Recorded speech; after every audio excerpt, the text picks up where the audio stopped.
Right. Let's talk about equations of linear motion. Now, these equations are also called kinematic equations of linear motion. In kinematics, we consider the motion of a body without taking into account the forces causing or affecting the motion. Secondly, as the name suggests, these equations only apply for bodies moving in a straight line.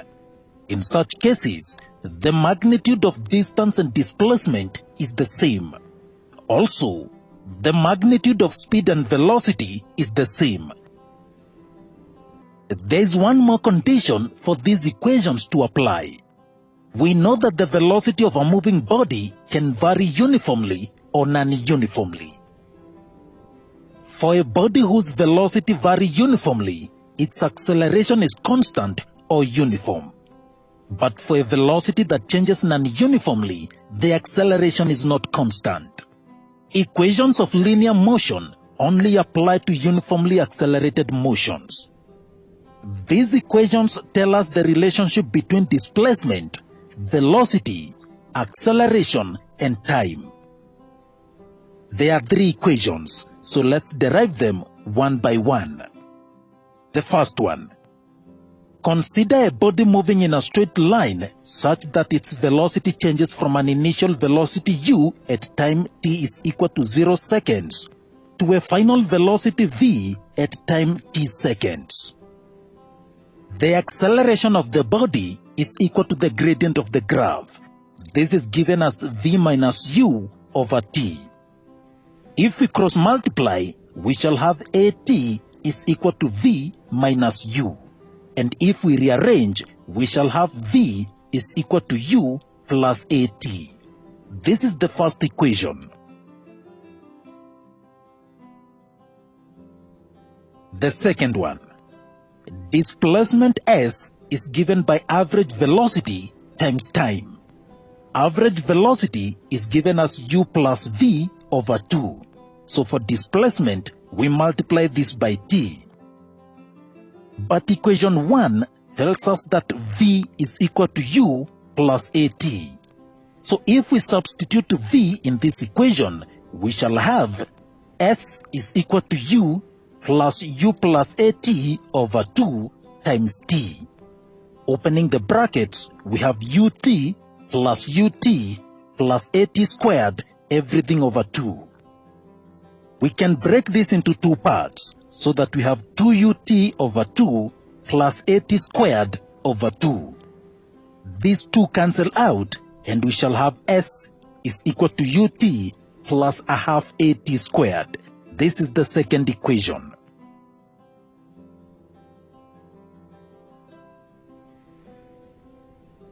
Alternatively, from this same motion, we know that the area under the graph up to the x-axis represents the total displacement. The shape is a combination of a rectangle A and a triangle B, so that displacement is equal to the area of A plus the area of B. Area of A is equal to length times width.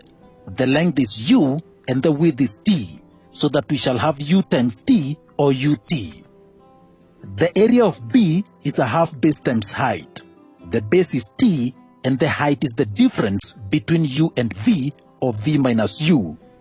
So the area is a half times v minus u times t, so that the total displacement s is equal to ut plus a half times v minus u times t. From equation 1, v is equal to u plus at. We can rearrange it into at is equal to v minus u. Then we substitute this v minus u with at, so that we shall have s is equal to ut plus a half at times t. This will give us s is equal to ut plus a half at squared, the same equation.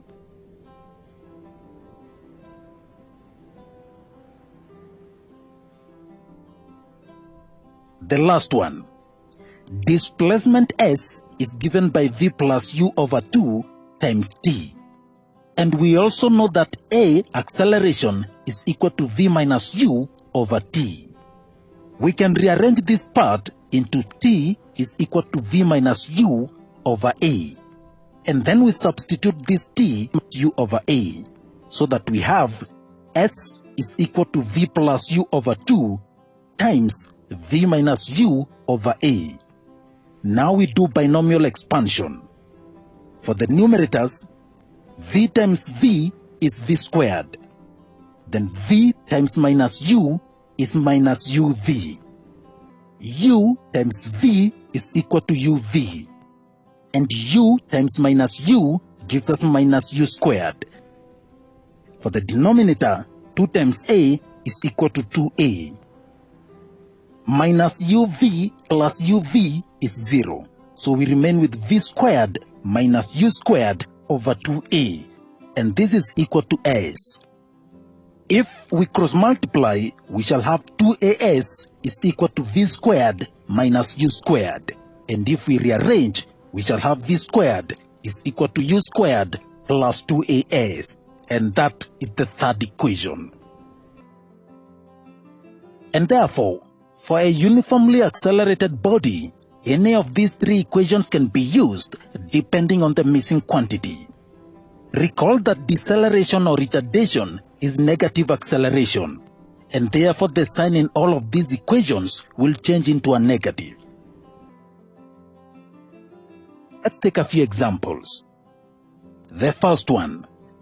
A car is moving at a uniform velocity of 27 meters per second.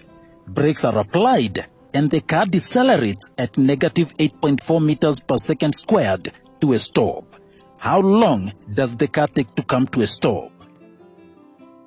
Now, what we do is gather what we know and what we need to find out. Then we choose the appropriate equation. The initial velocity u is 27 meters per second. The final velocity v is 0 meters per second because the car is coming to a stop. Acceleration is equal to negative 8.4 meters per second squared. We need t. So the first equation will apply. V is equal to u plus at. 0 is equal to 27 plus minus 8.4 times t. 0 is equal to 27 minus 8.4t. Minus 27 is equal to minus 8.4t.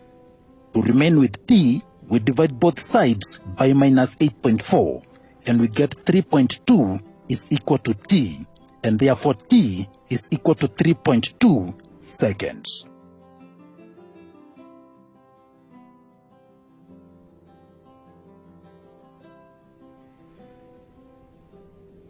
Another one. A car accelerates from rest at 5 meters per second squared. What is its velocity after 8 seconds? So the initial velocity u is 0 meters per second because the car is starting from rest. T is 8. A is 5. We want to find v. So v is equal to u plus at. That is equal to 0 plus 5 times 8, giving us 40 meters per second. Third example. A cyclist is riding at 15 meters per second. She sees a red light ahead and gently brakes over a distance of 50 meters to come to a complete stop. What is the acceleration during this time? So what do we know? We know initial velocity u is 15 meters per second. The final velocity v will be 0 meters per second.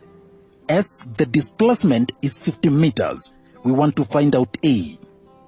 So the third equation will work. V squared is equal to u squared plus 2as. 0 squared is equal to 15 squared plus 2 times a times 50. 0 is equal to 225 plus 100a. Minus 225 is equal to 100a. To get a, we divide both sides by 100, and a will be equal to negative 2.25 meters per second squared.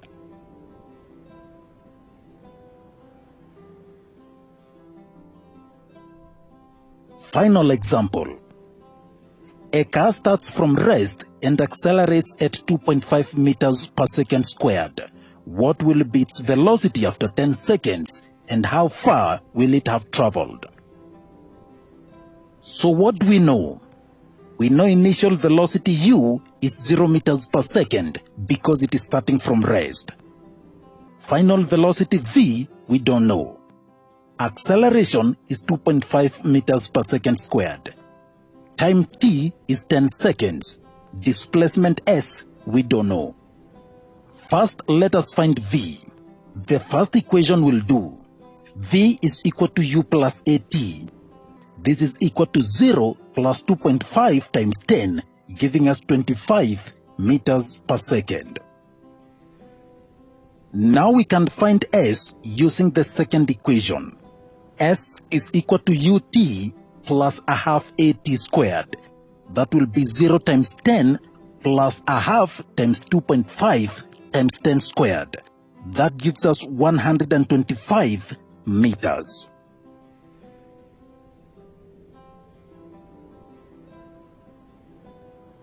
Now, these three equations apply for bodies moving horizontally. But this is not the only kind of linear motion. A body moving vertically up or falling freely towards the ground also exhibit linear motion. This is called motion under gravity. We can examine objects that are in free fall, which means they are dropped down from a standstill. Or we can look at objects that have an initial upward velocity called vertical projection. So let's look at this motion under gravity. Let us begin with free fall. Now in Form 1, we said that all objects near the surface of the earth experience a force of attraction towards the center of the earth called the gravitational force. And because of this force, these objects tend to accelerate towards the center of the earth. This is called acceleration of free fall due to gravity, denoted by g, and is approximately 9.8 meters per second squared. True free fall can only occur in a vacuum, but if we ignore air resistance, all objects fall with this constant acceleration of 9.8 meters per second squared. Now, because free fall exhibits constant acceleration, then the equations of linear motion apply to this kind of motion. The only difference is that a is replaced by g, and g is always known, 9.8 meters per second squared. So the three equations become, the first one, v is equal to u plus gt. The second one, s is equal to ut plus a half gt squared. And the third one, v squared is equal to u squared plus 2gs. So if a stone is dropped from a cliff 100 meters high, its velocity will increase uniformly from a minimum u, usually 0 meters per second, to a maximum value v just before hitting the ground. So the graph of velocity against time is an inclined straight line through the origin. The gradient of the graph is constant and is the acceleration due to gravity, g. The graph of displacement against time is an upward curve like this. The gradient of the tangent at a point gives the instantaneous velocity at that point. So, in the example of a rock dropped from a height of 100 meters, how long does it take to hit the ground, and what will its velocity be as it hits the ground? As usual, we gather what we know. It's a free fall. So u is 0 meters per second. We do not know v and we do not know t. G we are told to take 10 meters per second squared, and s is the height of the cliff, 100 meters. Let us begin by finding t. From s is equal to ut plus a half gt squared. 100 will be equal to 0 times t plus a half times 10 times t squared. By 2 1 by 2 5. So 100 is equal to 5 t squared. we divide both sides by 5. We divide both sides by 5 and we have 20 is equal to t squared, which means t is equal to 4.47 seconds. Now let us find the final velocity v. We already have t. So from the first equation, v is equal to u plus gt. V will be equal to 0 plus 10 times 4.47, giving us 44.7 meters per second.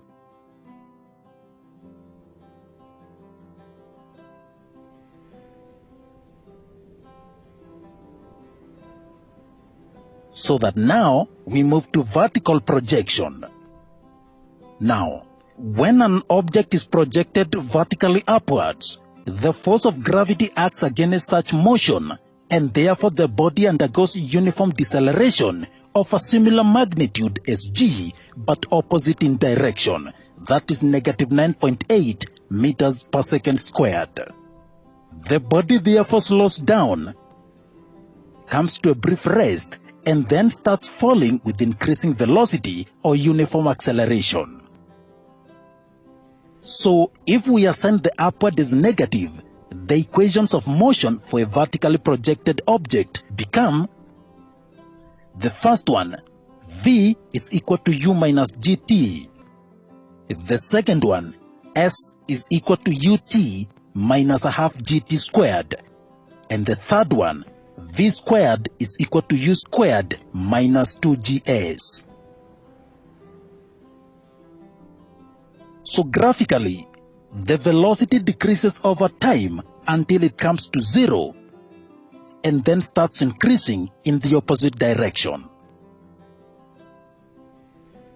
For displacement, the height increases up to a maximum and then starts decreasing up to 0. Overall displacement is 0 for a vertical projection. Now, these three equations are very important in deriving expressions for 4 components. The first one is the maximum height. Maximum height h maximum is attained when the final velocity v is 0. From v squared is equal to u squared minus 2gs, we shall have 0 is equal to u squared minus 2gh maximum. Therefore, 2gh maximum is equal to u squared, and therefore h maximum is equal to u squared over 2g.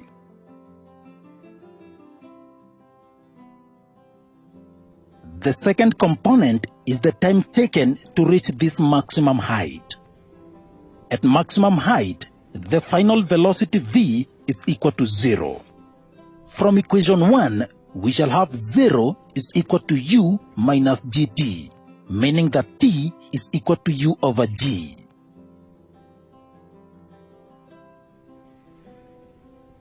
Thirdly is the time of flight. This is the time taken for the body to fall to its initial position. At the end of the flight, displacement is equal to 0. From equation 2, 0 will be equal to ut plus a half gt squared. If we multiply both sides by 2, we shall have 0 is equal to 2ut plus gt squared. If we rearrange, we shall have gt squared minus 2ut is equal to 0. Factorizing the left-hand side, t into gt minus 2u is equal to 0. And that means t is equal to 0, or gt minus 2u is equal to 0. So that gt is equal to 2u, dividing both sides by g, t will be equal to 2u over g. T is equal to 0 corresponds to the start of the projection, while t is equal to 2u over g is the time of flight.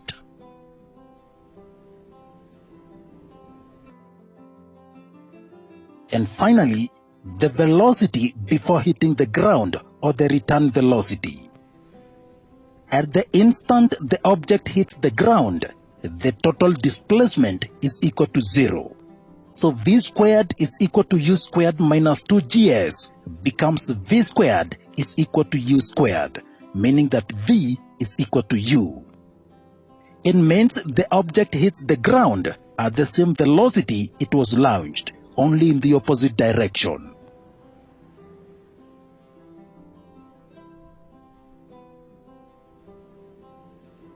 Let's take an example. A marble is projected vertically upwards with an initial velocity of 35 meters per second.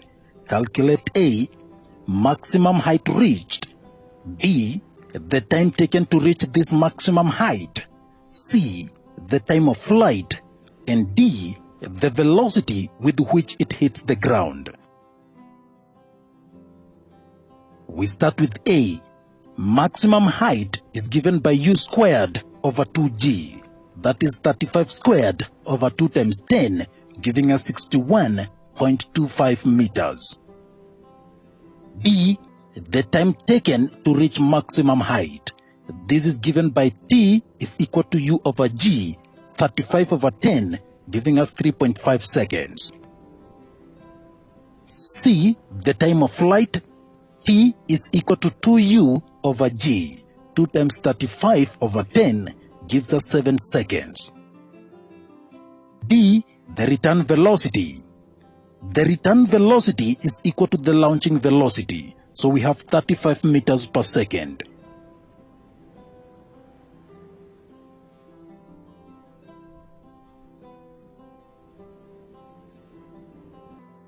Next, let's talk about projectile motion. Now, we know the kinematic equations for describing the motion of an object moving horizontally like a car, as well as objects moving vertically like objects falling straight down to the ground. But what about objects that move in both these directions? This type of motion, if it involves object thrown or launched into the air, can be referred to as projectile motion. Imagine a cannonball being fired at some angle from the horizontal. It will travel some distance up in the air before eventually falling back down and hitting the ground some distance away from the cannon. The path followed by a projectile is called a trajectory, and the distance r is called the range. Now, the important thing to understand about these kinds of example is that the horizontal motion and the vertical motion of the cannonball are completely independent of one another. This means we can use separate equations to discuss the motion in each direction. One equation that exclusively corresponds to the x-coordinates or the horizontal motion of the object, and another one that exclusively corresponds to the y-coordinates or the vertical motion of the object. To understand this idea, consider two marbles, one dropped from a particular height and another one that rolls off a surface at the same height with some horizontal velocity. If these begin falling at the same time, they will strike the ground at the same instant because their vertical motion is independent of any horizontal motion. The one with horizontal velocity will cover some distance in the horizontal or x direction, but it will fall downwards at the same rate as the one that falls straight down. And so they will have identical airtime. For example, let us throw a rock at an upward angle of 30 degrees off the horizontal from the edge of a 100-meter cliff and with an initial velocity of 8.5 meters per second. How long will it take the rock to strike the ground? And how far away from the foot of the cliff will it hit the ground? Let us first distinguish between the vertical and the horizontal motions. The time of flight only depends on the vertical motion, no matter what the horizontal velocity is. The range depends only on the horizontal velocity and the time it spends in the air. And the velocity at any moment can also be split into components. The horizontal velocity will be the same at every moment in the trajectory as long as we ignore air resistance. But the vertical velocity will be greatest at the beginning of the motion but it will decrease gradually until it reaches zero at maximum height and then become increasingly negative until it hits the ground. We know we can use these equations to find the vertical and the horizontal motion. But you see, the launching velocity, 8.5 meters per second, is neither vertical nor horizontal. It is diagonal. So we need to find the vertical and horizontal components of the initial velocity vector. So if you imagine that we have a right angle triangle and 8.5 meters per second is the hypotenuse, the horizontal velocity Vx will be the adjacent side and the vertical velocity Vy will be the opposite side. Then we apply trigonometry just like we do with length. Cos theta is equal to adjacent over hypotenuse. So cos 30 degrees will be equal to Vx over 8.5, meaning that Vx is equal to 8.5 times cos 30 degrees, and that gives us 7.36 meters per second. How about Vy? Sin theta is equal to opposite over hypotenuse. So sin 30 degrees is equal to Vy over 8.5, meaning that Vy is equal to 8.5 times sin 30 degrees, and that gives us 4.25 meters per second. These two velocities are completely independent of one another, meaning that a rock that was thrown up with an initial velocity of 4.25 meters per second will land on the ground at precisely the same time as the one thrown at 8.5 meters per second at an angle of 30 degrees. That means if we want to find out the time of flight, this is no different than a problem with only vertical motion, provided that we are aware that we are dealing only with the vertical motion.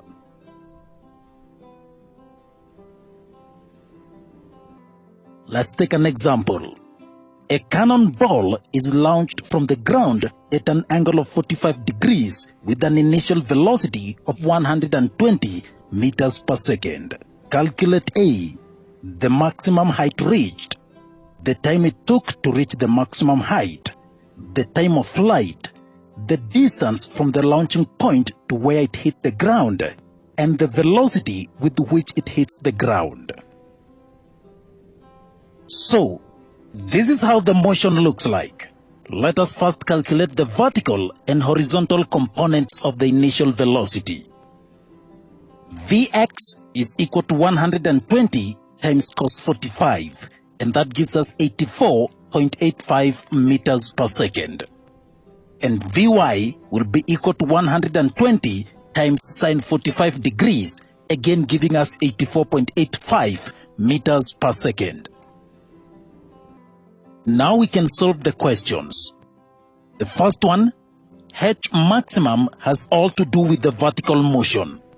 This is given by u squared over 2g, that is 84.85 squared over 2 times 10, giving us 359.98 meters.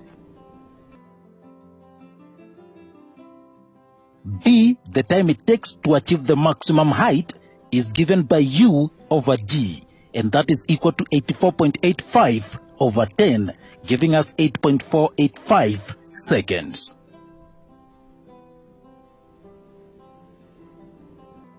C is the time of flight, and this is given by t is equal to 2u over g. 2 times 84.85 over 10 gives us 16.97 seconds. Range, this has all to do with the horizontal motion, ignoring air resistance. Displacement s is equal to velocity times time. 84.85 meters per second times 16.97 seconds.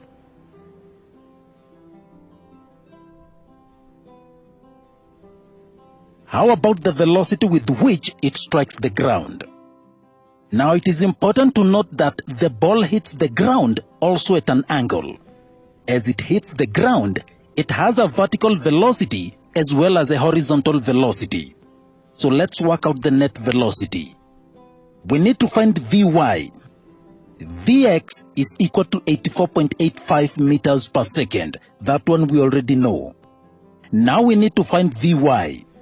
This has to do with the vertical motion, and we know that V is equal to U.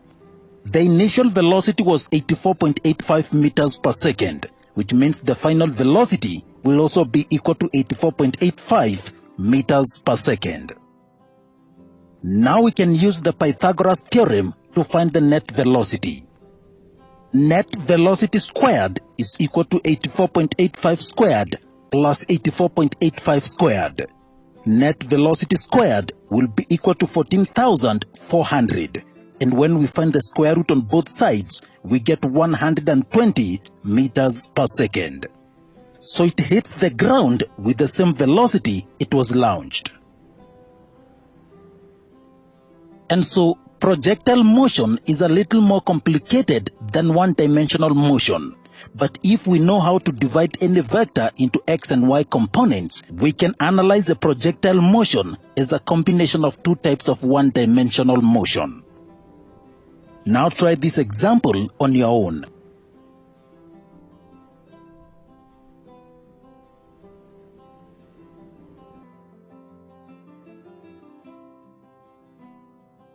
Finally, we look at determining the acceleration due to gravity using a pendulum. We take a pendulum tied to a string and hanging from a clamp. The string should be completely inelastic. We measure the length of the string starting from the top to the middle of the bob. Then we displace the small bulb from equilibrium position and let it oscillate. We switch on the stopwatch and measure the time taken for 20 oscillations. Period T is equal to time for 20 oscillations divided by 20. In our case, it will be 28.4 divided by 20, giving us 1.42 seconds. The time period of oscillation depends on the length of the string L and the acceleration due to gravity, G. T is equal to 2 pi times the square root of L over G, meaning that G is equal to 4 pi squared times L over T squared. In our case, this will be 4 pi squared times 0.5 over 1.42 squared. That gives us 9.78 meters per second squared. An alternative method is to repeat the experiment for various values of L and record the results in a table like this one. Then from the expression T is equal to 2 pi times the square root of L over G, when we square both sides, we shall have T squared is equal to 4 pi squared times L over G. We calculate the corresponding values of T squared and plot the graph of T squared against L. The graph is a straight line whose gradient is 4 pi squared over G. It therefore means G is equal to 4 pi squared over the gradient.